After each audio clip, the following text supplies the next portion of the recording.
Hi guys, you're welcome to my channel. Today I want to take you through something very important under wave. Wave is a very simple topic that virtually everybody should understand because of its wide applications when it comes to some areas in physics. However, I'm taking this particular question before you, reason because when a colleague dropped these questions on a group and without looking at it twice, I said the answer is A. After some minutes, when some discussion arise, I later changed my mind and I said the option is B. And I was trying to even like justify why it's going to be B, that is not A. Of which the answer is actually A. But for you not to like fall into victim whereby I keep on doubting what is actually the answer, I want to take you through what I did that makes me like be certain that, oh, A is definitely the answer.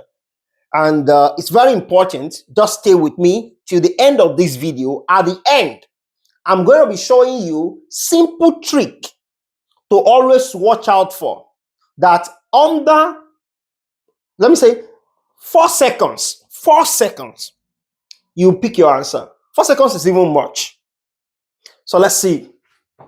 The question says that a progressive wave is given by the wave equation y equal a sine into bracket omega t minus kx.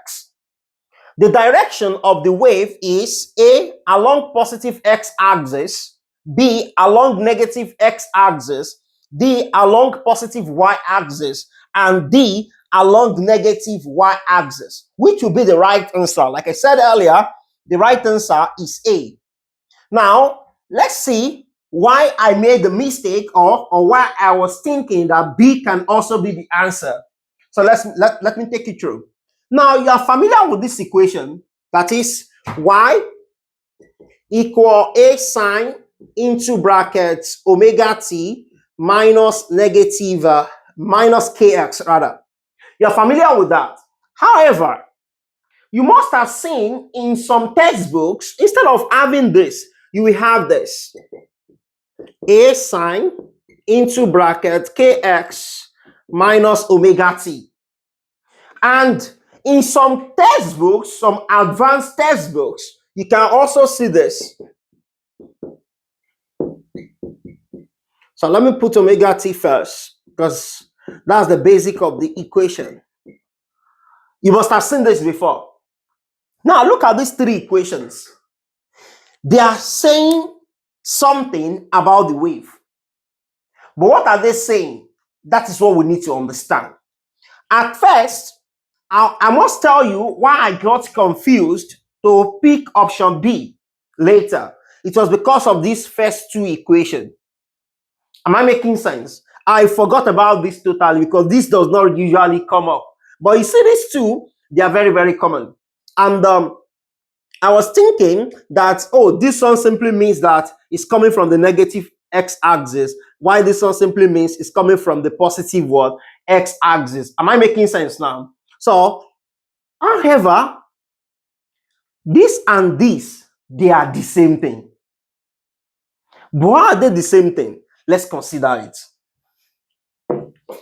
So, I will talk about that particular one later. Now, let's say you are given this particular equation now. So, y equal a sine into bracket omega t minus kx.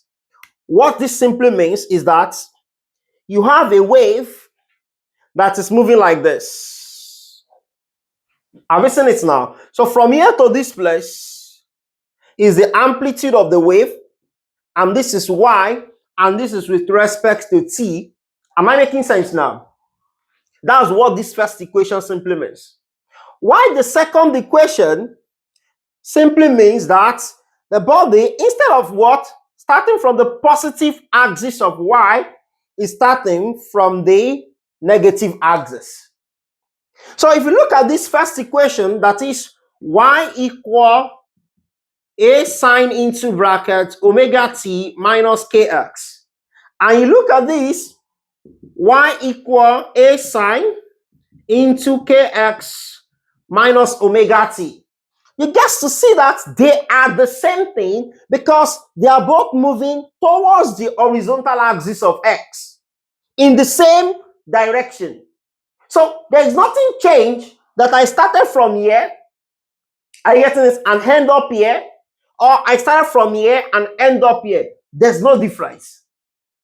They are still within the same oscillation. This one is what? The same thing as this. So whenever the wave is starting from the bottom like this, that's when you see that kx come before omega t. Am I making sense? And when you see that it's starting from the top like this, that's when omega what? Omega t come before kx. But they are still in the same horizontal direction.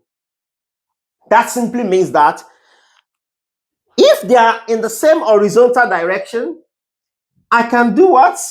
I can eliminate these two. I see that now. Because they are not part of what we are talking about. Either the wave move vertically or horizontally. Sorry, either the wave move to the positive axis of y or to the negative axis of y. It doesn't change anything. Vibration is either, so that you understand what I'm saying. When I set a body into oscillation, let me just give you an instance. Let's say I set this body into oscillation so that you understand why I eliminate these two. If I set this body into oscillation and I took it up like this and the body come like this and I count 1, 2, 3. So if I now decide that, okay, I don't want to start counting from here. I don't want to pick this point as my reference point so that you get what I'm saying better. Let me still put it on the board. Permit me to clean this. So if I have something like this, this is the center. I see it now. And then the body comes to this place, and the body comes to this place, to and fro. I see it now. So if I say, okay, when I took this body down to this place and come here, that is toe. So, so when it come back here, that is fro. I can also take it the other way around. That is, I'm taking the body to this place first. Then when it come like this and come like this, it has complete one oscillation. Instead of when it comes like this and go like this, one oscillation. You see that it doesn't change anything. So that's why these two options, they are not even meant to be there. Either it is along vertical axis to the positive or to the what? Negative. It's still the same thing. What really matters is what happens along the x-axis. So you see now that these two equations, they are the same. That's the first thing we want to establish. That these two equations, they are the same thing. I hope you understand that now. Now, to what direction exactly are they now moving towards?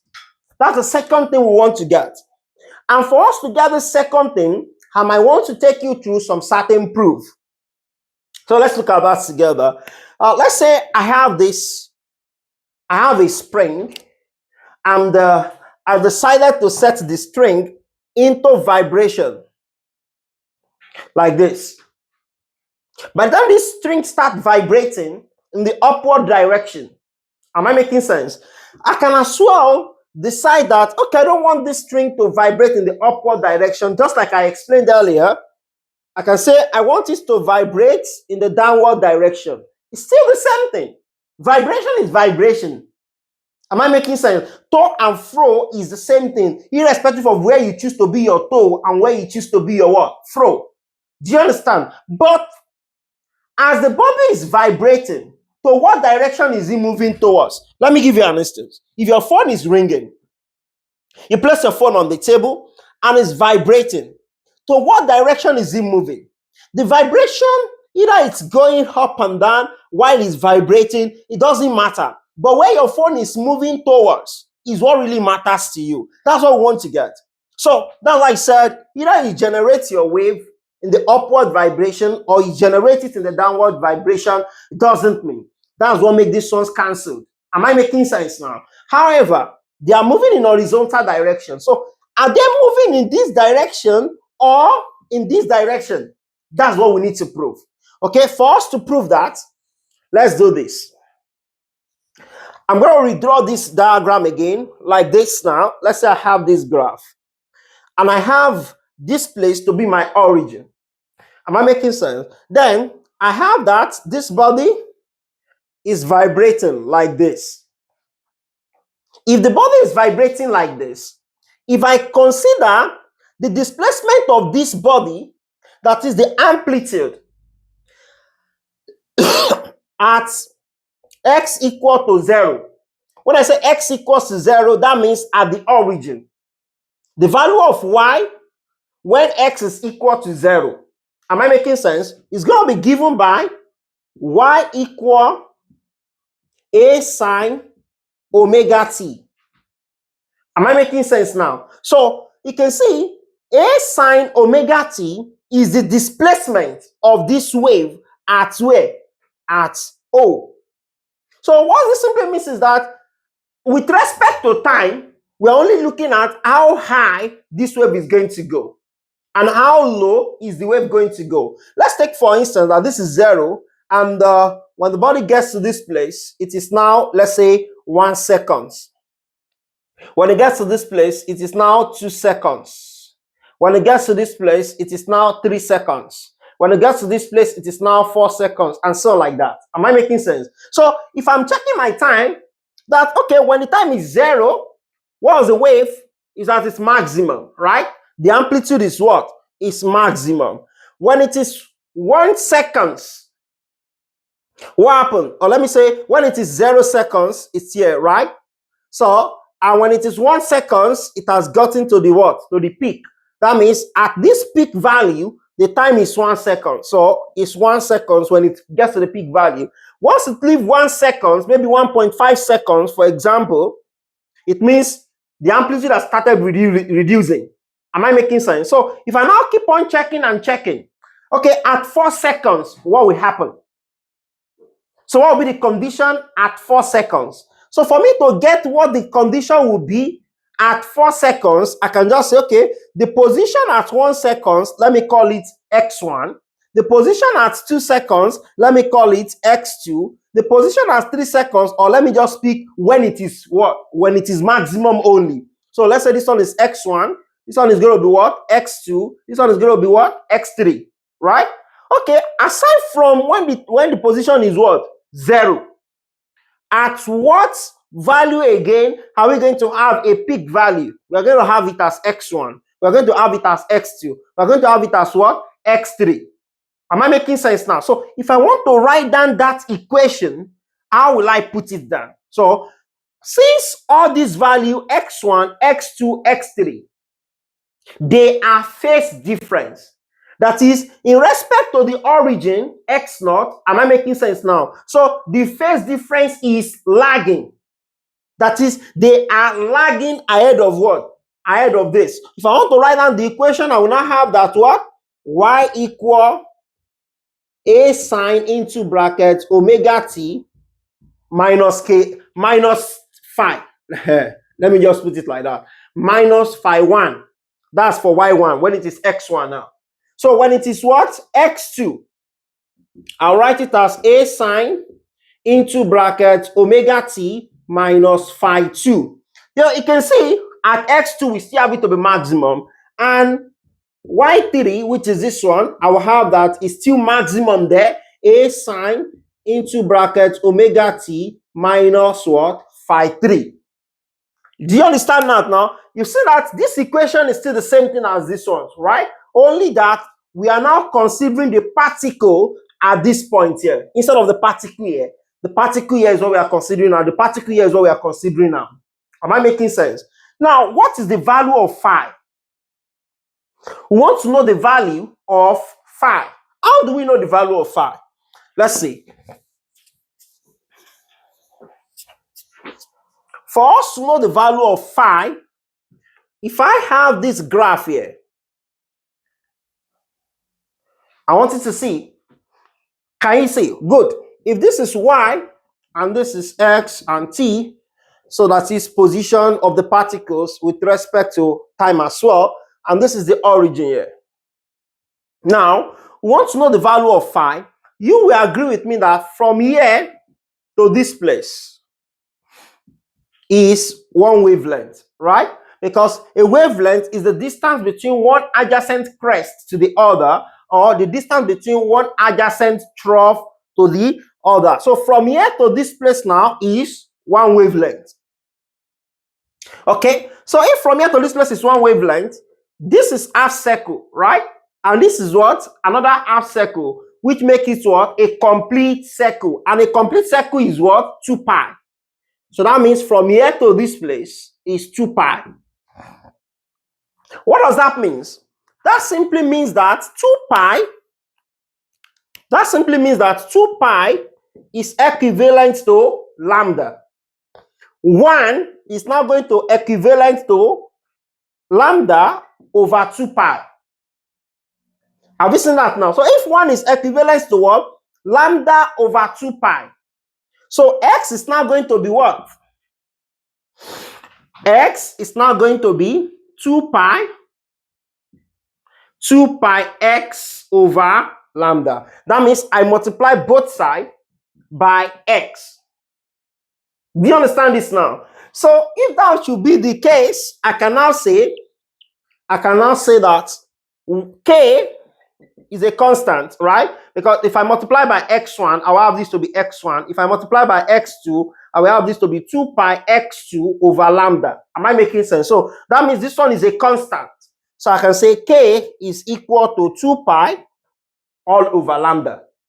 Do you understand this now? So if k is 2 pi over lambda, so at any point or any position of x1 or x2 or x3, I can just have it that kx, whatever the x is equal to 2 pi x over lambda. And this is what we refer to as phi. Do you get that now? So if this is what we refer to as phi, then we can rewrite this equation. I'm trying to manage well because I don't want to clean the question. So we can have that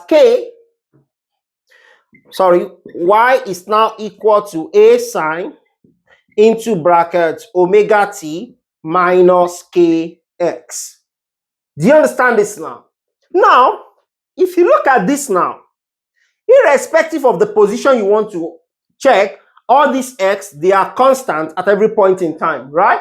So that means if I have another wave that is moving like this, or I have another one moving like this, another one moving like, let me put it better.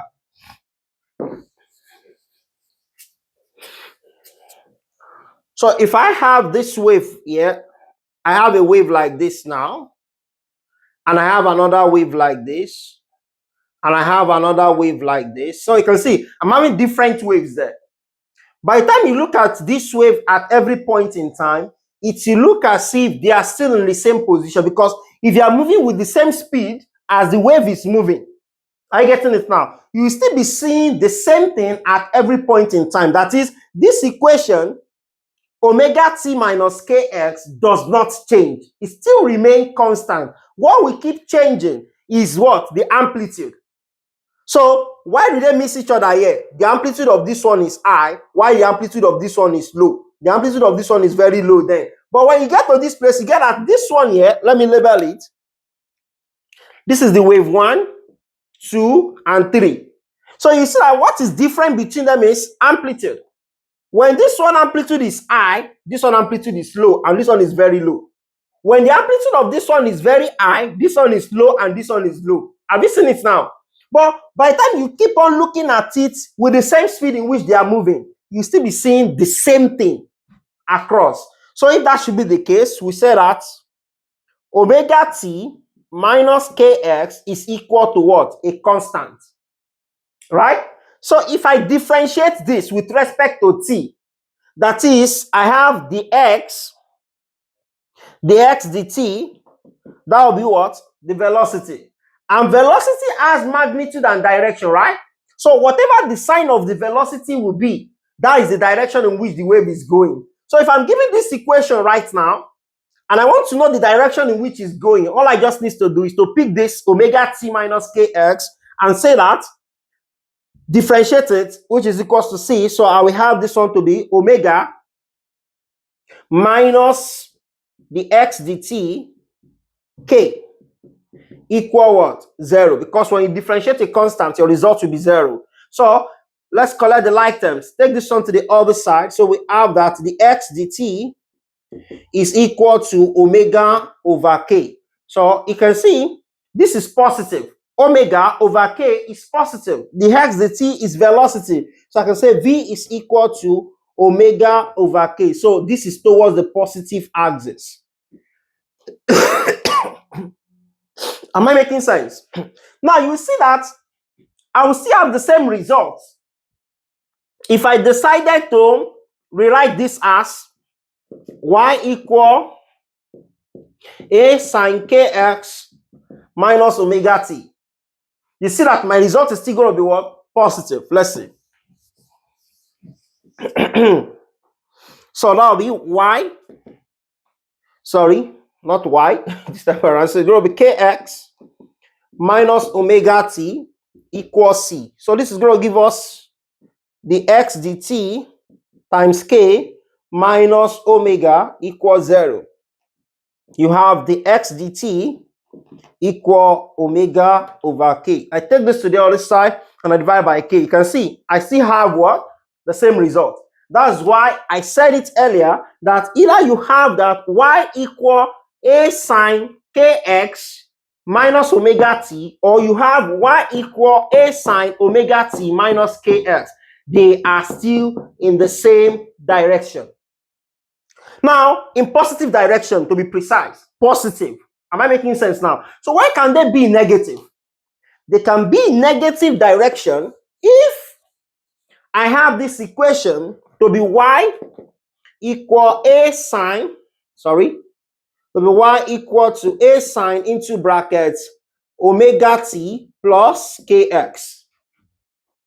And you will see now. So if I set this one to 0, I have that omega t plus kx equals 0, right?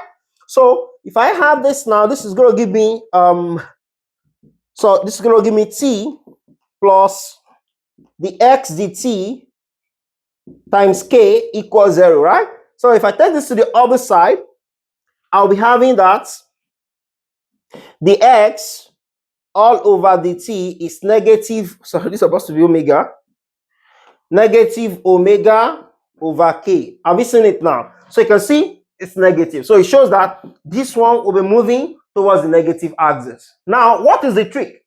If you don't want to be going through this, let's say you don't know calculus, I cannot even recall. It's fine. Just note this. Whenever you see that the sign that is in front of omega t and the one in front of kx is the same thing, once the sign in front of them is the same thing, what is going to happen is that it's facing negative axis.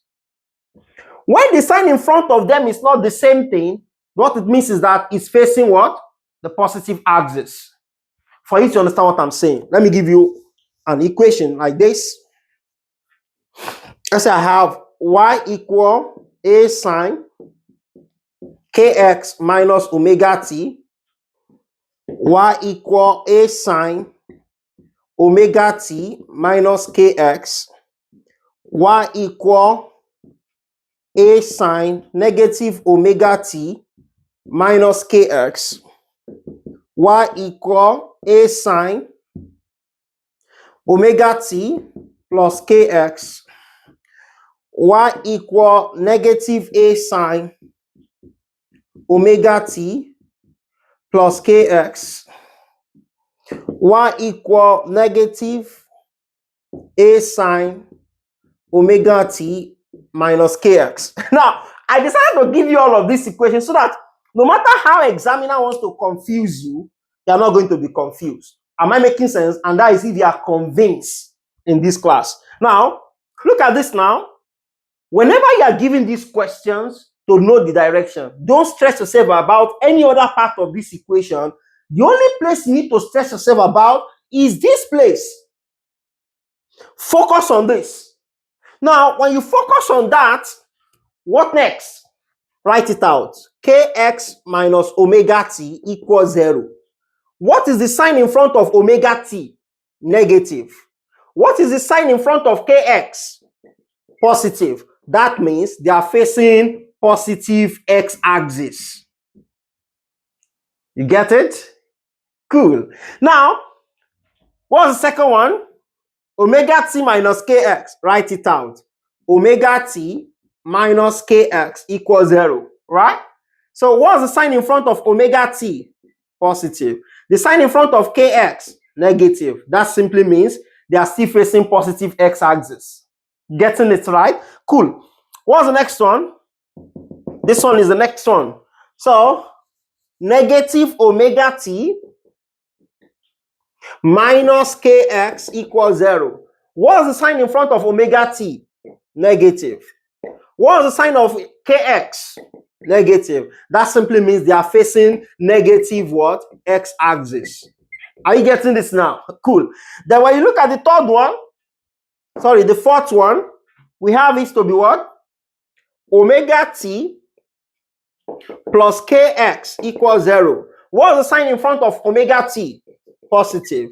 What's the sign in front of kx? Positive. So since the sign in front of their two is the same thing, it is facing what? Negative x-axis. Am I making sense? Correct. I trust you guys. Now, lastly, we have what? Omega t minus kx. You can see that I'm not considering this. Examiner only put this here to confuse you. That's why I'm breaking it down like this. There's not any, once I told you before that amplitude can change. But you see omega t plus kx, it is constant. It doesn't change. Because you are still seeing the same thing. The only thing that is changing is the amplitude. And that's why the amplitude can either be negative or positive. So you don't care to know. That does not determine the direction. Do you understand that now? So I want to believe now that everybody understands why the correct answer is going to be A. So thank you so much for watching to this time. And don't forget to subscribe to this channel. Share this video, like, comment, say something. Even though if you don't have something to say, just say thank you. Am I making sense now?